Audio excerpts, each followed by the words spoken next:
uh, with dear Pavel Zarutskiy, the second part of our interview, our conversation. Yes, what would you like to recommend to younger Earthmates? Well, the only thing I can recommend is to be daring and not afraid of anything, not be afraid of anything, because first you will inevitably fail in your first efforts, but that is fine. That is fine because this is how we learn. And failure is just a step to success. Maybe I speak to corporate now and to business oriented, but actually, this is exactly how it happened when I first published my book of translations. It was actually a book from English translations from poets called Mina Loy, who was close to Italian Futuries, who was wife of Arthur Cavan, and who wrote very interesting poetry over 100 years ago, which I translated from English. And of course, I didn't have any significant publishing experience. I had like a webzine back in the day, which I also started the same way, like from nothing, just because I wanted something to exist. And I realized that if I don't do it, I can just sit and wait for someone who will do it, but this hardly will happen, or hardly will happen the way I want it to be. So if you want to do something good, do it yourself. Oh, Very. and with that book of Mina Loy, like I did what I normally do when I publish. From time to time, I'm a publisher. I've published something like 7, 8 books, not that many, so but all at my own expenses and all from beginning to the end, controlled by me. Like I had, of course, team, I had editor, but I was initiating the process. Then I was like, then when the draft was established, I was sending into the typography. I was going there to touch, to physically touch and choose the paper. And when it was printed, I took it on my own and I distributed it to the shop all by myself, to the shops all by myself. So, and with the first book, I tried to make it as good as possible, but I knew that after it's published, I will find a lot of mistakes, like something which I can never even think about right now. And some people will tell me from different angles, like, look, this is not how it shall be done. This is not how it shall be done. This is not how it shall be done. And I was okay about it. The book was good. I made it 100 copies, like not many, because I knew the translations are good because it took me 1 year, and I had a very good editor with whom we had like a very very long conversation, like about each and every word. It was like sometimes very intense, sometimes even close to quarrels. But still, I knew the texts are good, but I knew nothing about like how to write commentary, how to write introductory article, how to make how to ask permissions, how to publish, how to prepare the draft, ready for the print, etc., etc. And I knew that there will be a lot of things I will do wrong, not only because I don't know how, but because there are some things I cannot see because after I publish it, my vision will expand and I will have a broader understanding of what can go wrong, what can go right, what I can prevent, what I shall follow, etc., etc.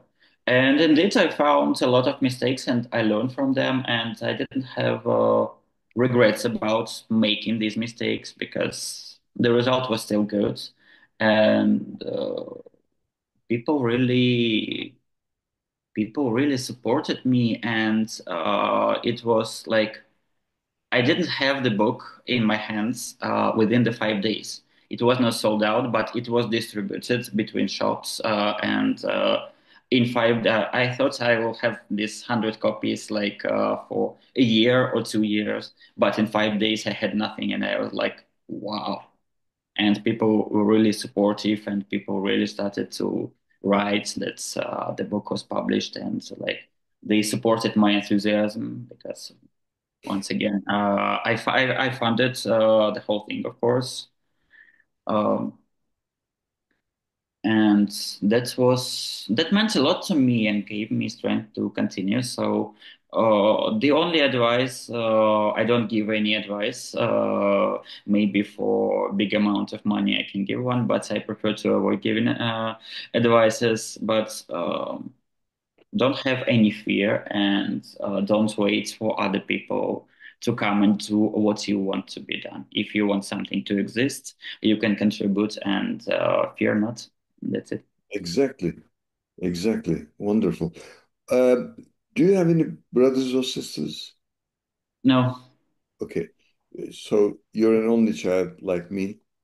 Uh, well, my father married when I was 19 and I have a sister, but I was brought up by my mother and as yeah, um, without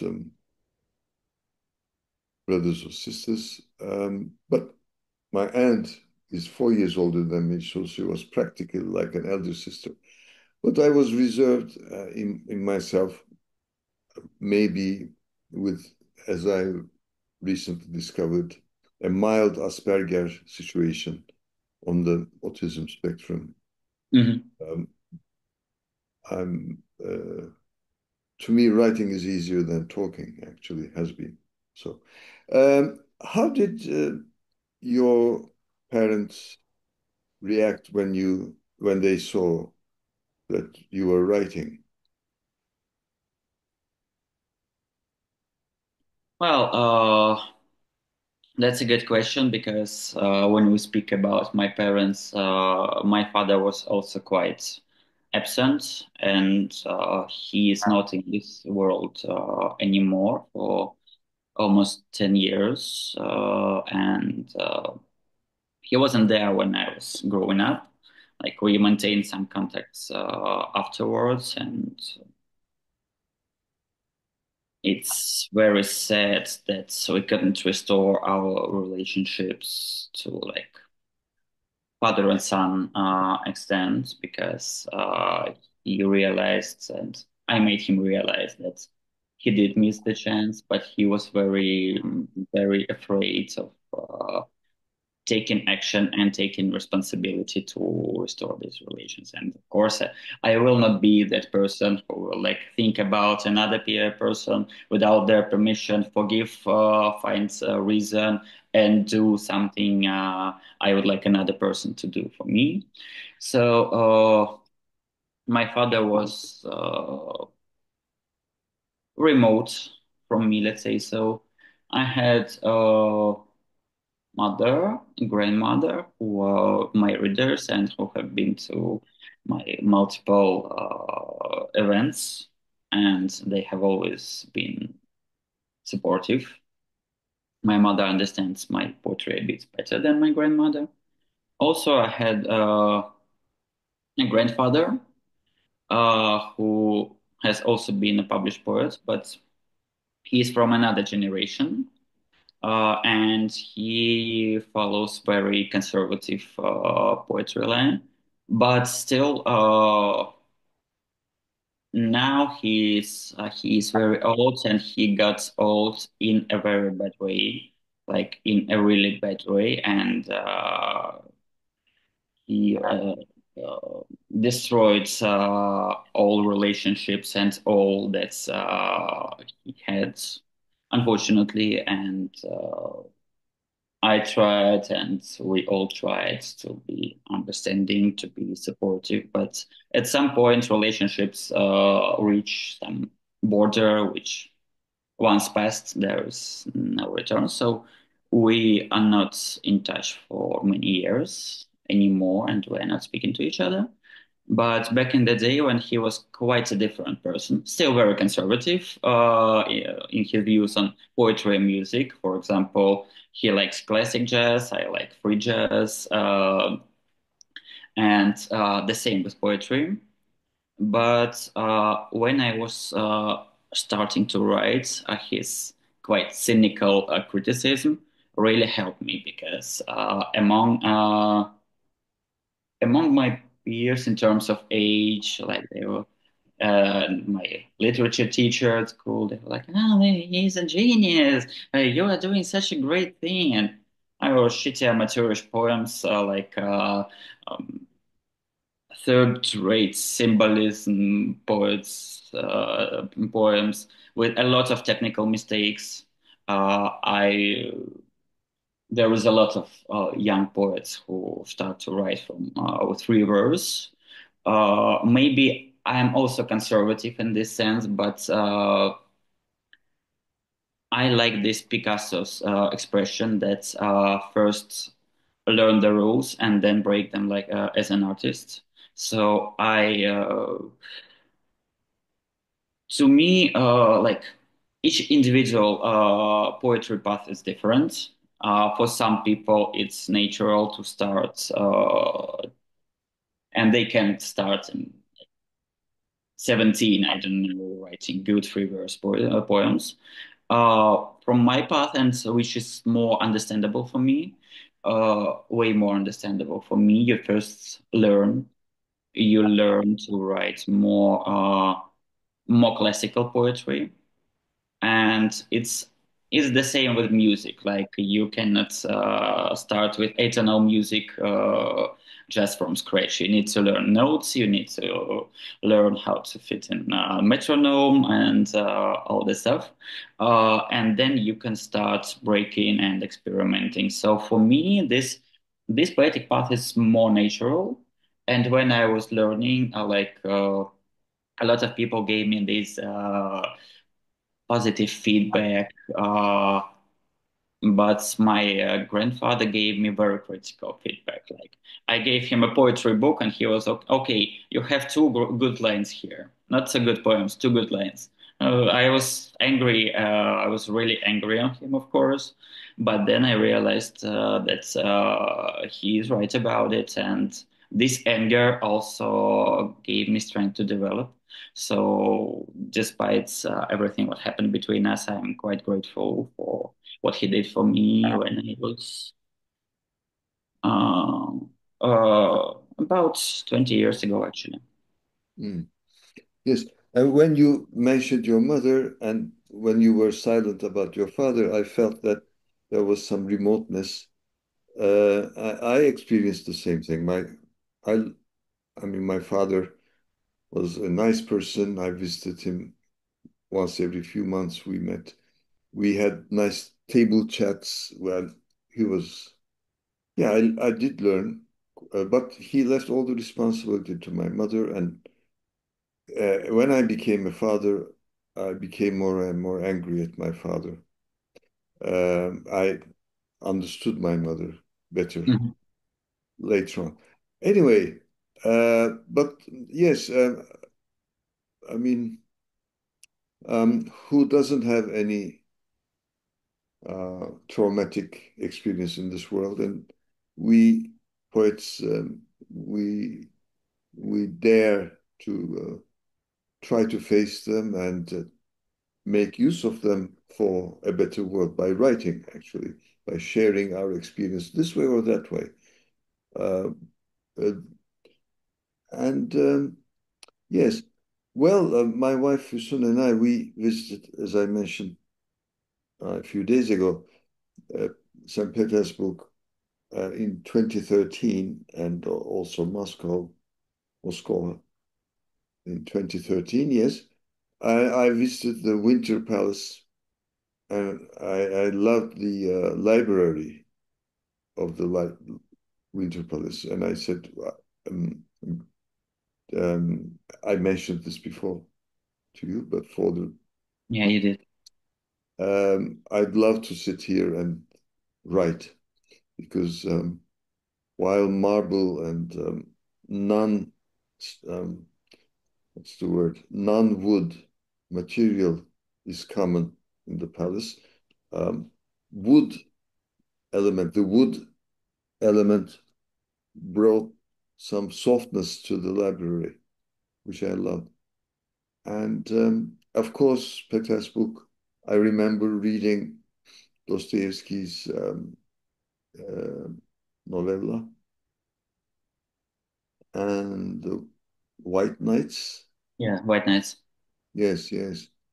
And uh, you lived White Knights, didn't you? Of course. Yeah. And um, you, of course, read that novella by Dostoevsky.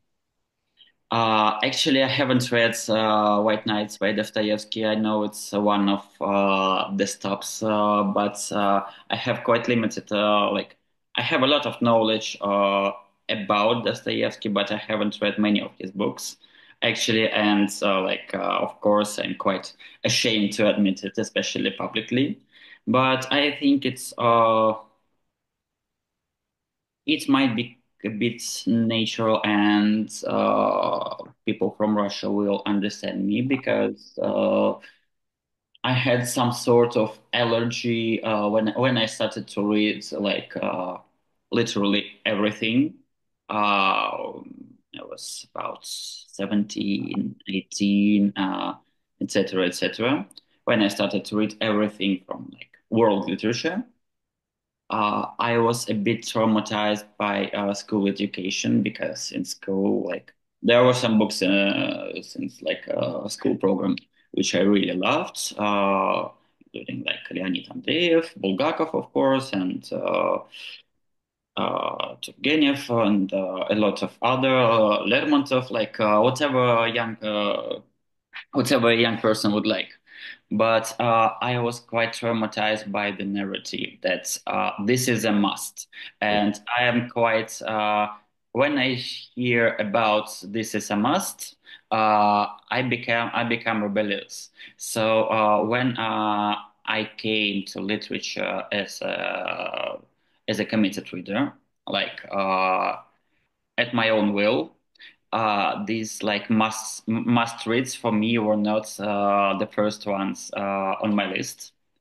And I was reading something like, I don't know, for example, Faust from Goethe, etc., etc., which of course may be the same for German people Mm. because it's a must for them. But in Russian school, nobody forces you to read Faust, at least back in my days. Like there, Schiller, for example, and some other. I don't know why only Germans appear in my mind, and actually, I don't think. I think reading Dostoevsky would be a bit more beneficial than reading Schiller, to be completely honest. But still, back in the day, like I felt some sort of a rejection of Russian classic literature because of this feeling that which comes from about that you must write in order to be like intelligent, in order to be educated, you need to do this, this, and this. And when I have such instructions, I have a natural allergy and a natural rebel. And since those days, I try somehow to restore it, and I try to get back to Russian classical literature, of course, and a lot of other things which I missed in my teenage years and like in my early 20s. But still, there is too much of exciting literature to read, and it's complicated to comprehend everything. So, which is why White Nights is still on my to read list. Uh, but yeah, this is something I shall do because, of course, it's embarrassing because like I can go out here in Berlin and speak to like people from other countries who are also engaged into literature and something like that. They all know Dostoevsky better than I do. Of course, this given that I can read in this written in my mother tongue, of course, like this is embarrassing. But you and I are similar, I see in many ways. At school, I never studied literature. I always, my composition was the best, but I was bored. When it comes to studying, I was always bored. I always had my own reading priority. And uh, so, yeah,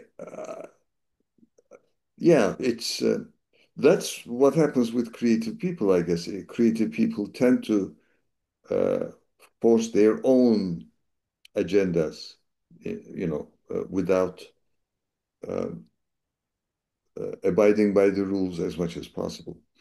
And yes, uh, and our family friend Beverly Barbe, for example, knows Istanbul more than I do, and she lives in France.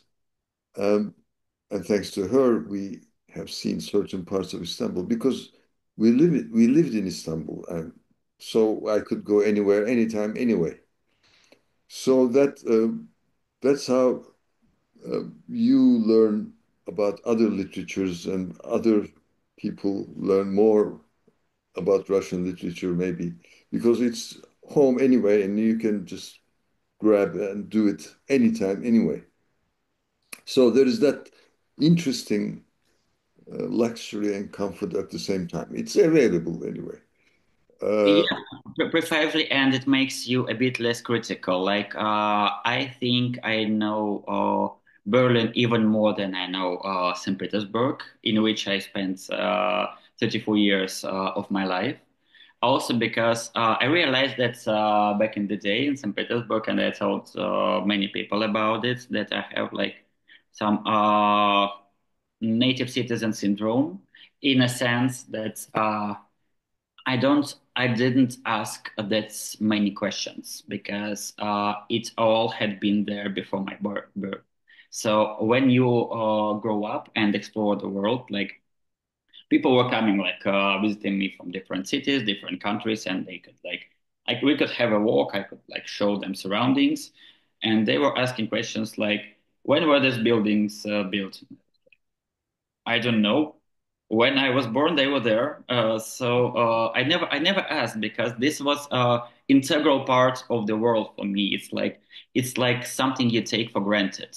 And as a native citizen, I restored the sense of surprise in myself about the city when I turned 30, I think.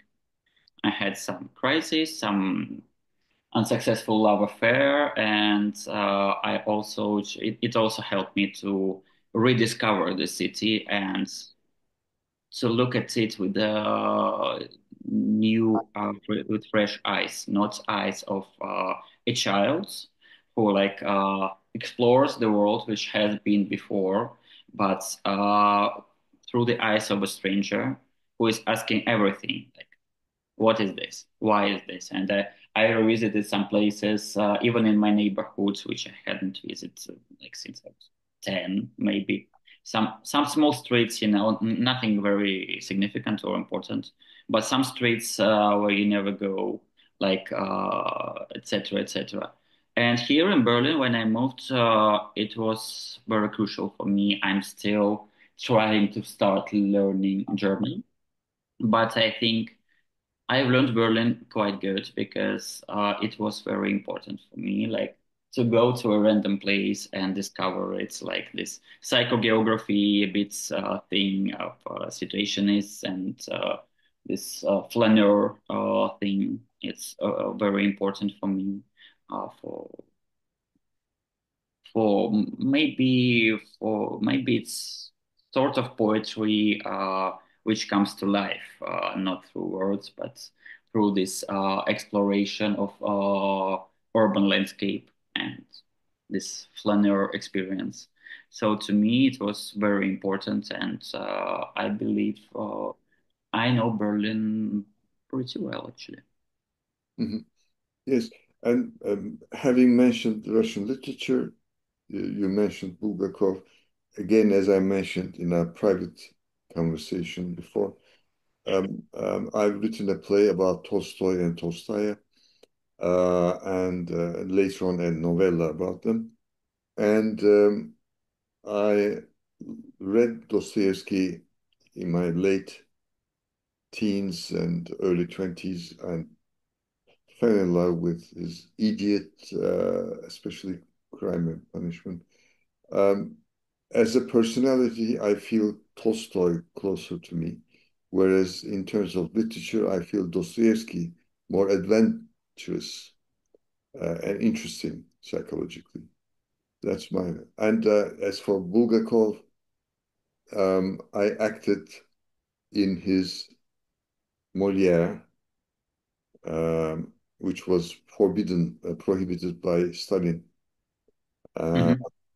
and at Istanbul Metropolitan Theater in 1992, I acted as a reactionary Catholic priest uh, who hated Molière, who wanted Molière's destruction. And one of the nice moments in my life is I was with Louis XIV and Molière together, of course, on Hmm. stage, but still, it was fun. And later on, in Kiev, I had a photo taken with Bulgakov. My wife Füsun took our photo. I love those, you know, the a sculpture, a statue sitting Hmm. and Hmm. sit. Those are nice. Of course, Chekhov.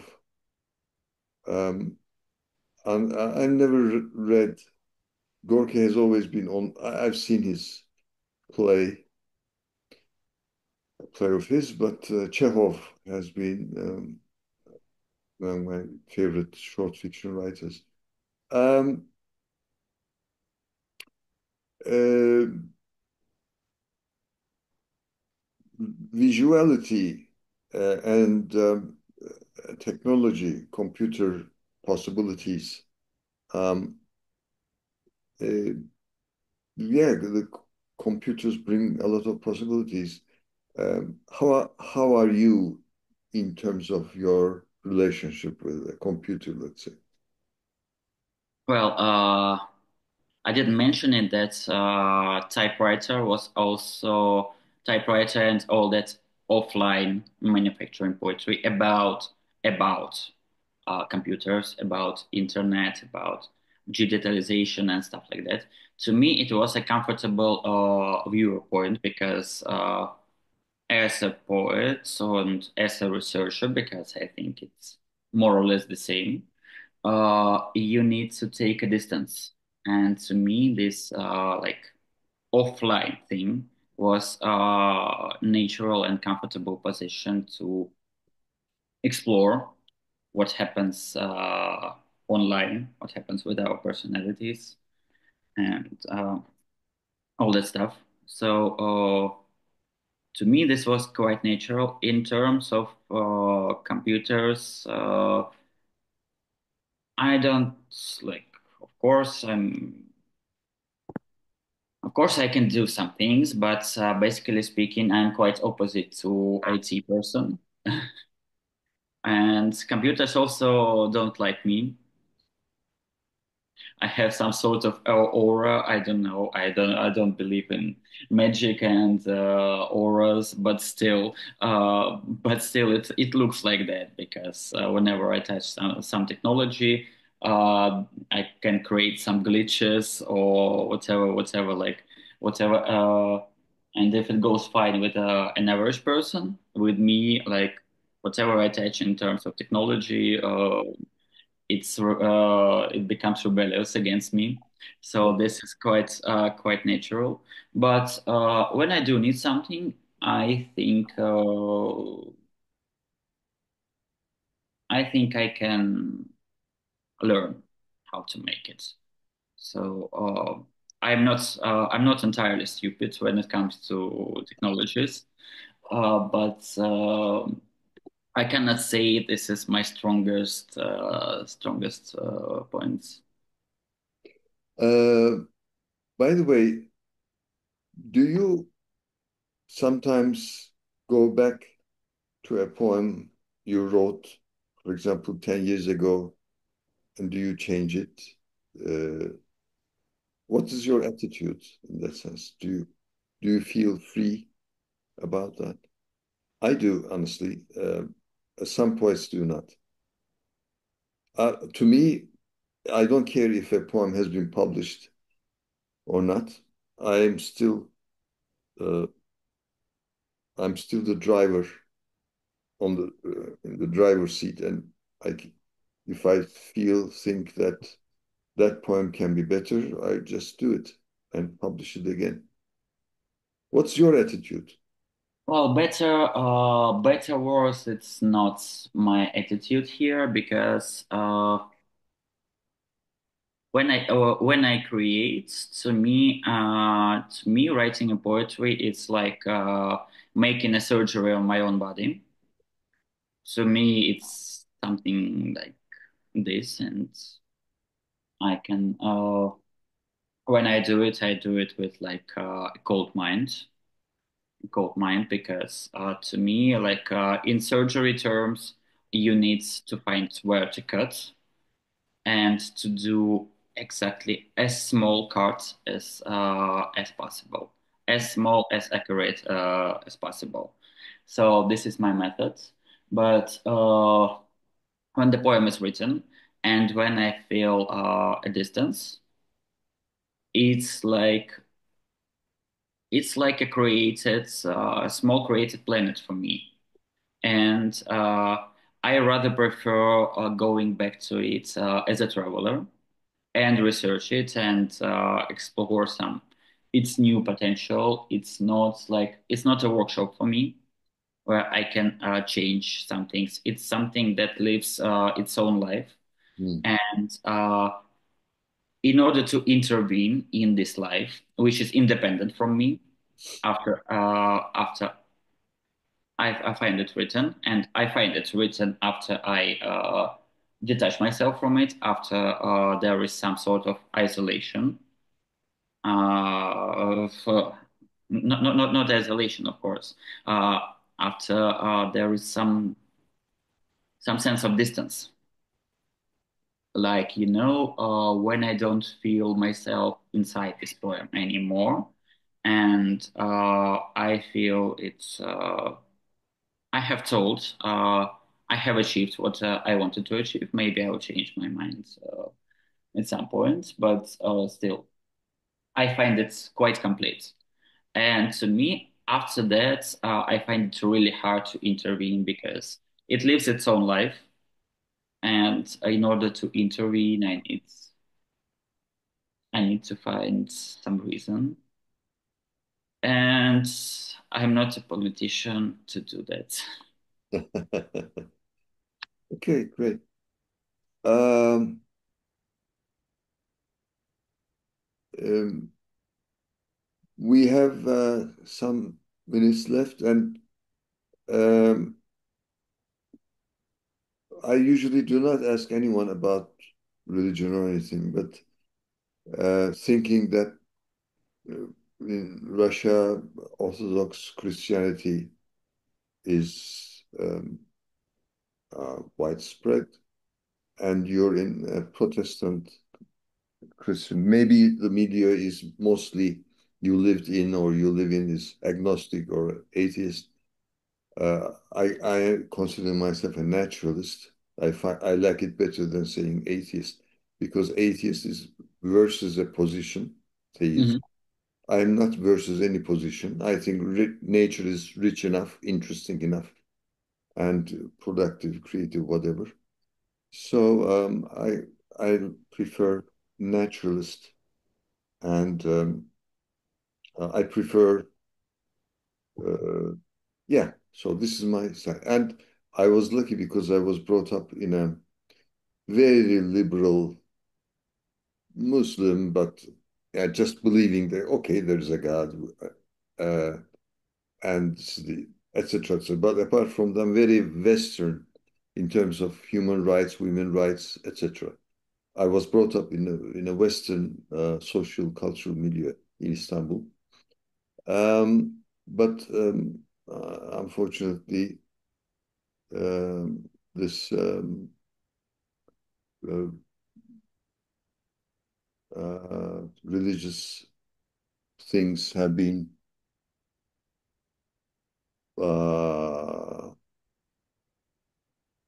what's the word, imposed more and more recently by certain authorities. That's another issue. But did you feel any differences between the Orthodox milieu among um, in St. Petersburg, for example, and the Protestant cultural social milieu in Berlin? Well, from religious point of view, I'm an atheist, but in a sense that I don't quite care about whether God exists or not, because, for example, I'm looking at my cat right now, and I realize he can see the colors. I cannot see. He can hear the sounds. I cannot hear.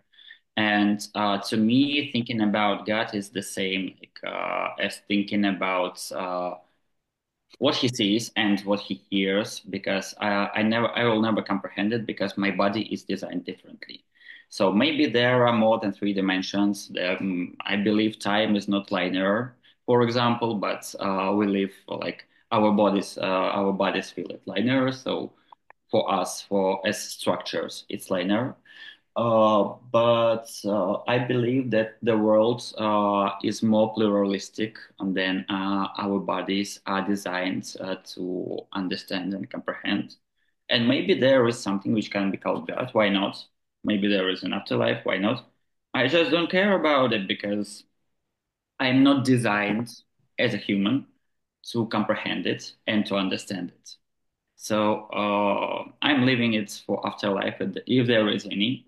I don't think there is, because I agree with my favorite director, David Cronenberg, that I am my body, and when the body dies, I I agree. am. Yeah. And and But just for church, etc., etc., like of course here they are quite impressive, but they are darker. I have been baptized twice actually. My father is of Polish origin, I'm half Polish by blood. I don't speak the language, and even my father didn't speak the language. But initially, I was baptized in Catholicism, and then also as a protest against my father's family, and as a sign of detachment, I asked to be baptized in Orthodoxy.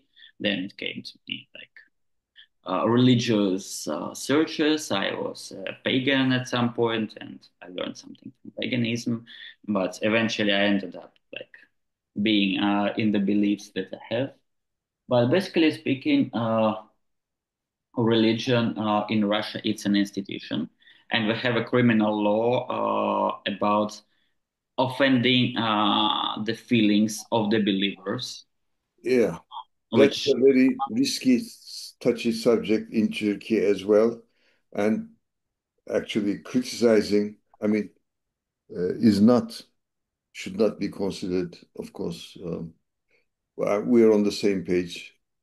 Uh, yeah, well, thank you so much, dear Pavel. This has been a very rich conversation, I think, for me, and I trust that whoever watches this, it will be available on YouTube, as you know, mhm, yeah. open to international audience, friends in various parts of the world, friends, Earthmates at least, people we know or we do not know. And I hope our conversation will be inspiring for some, at least. Thank you again, and we're together. Thank you, Terry. Thank Thank you you. so much. Thank you. Yes.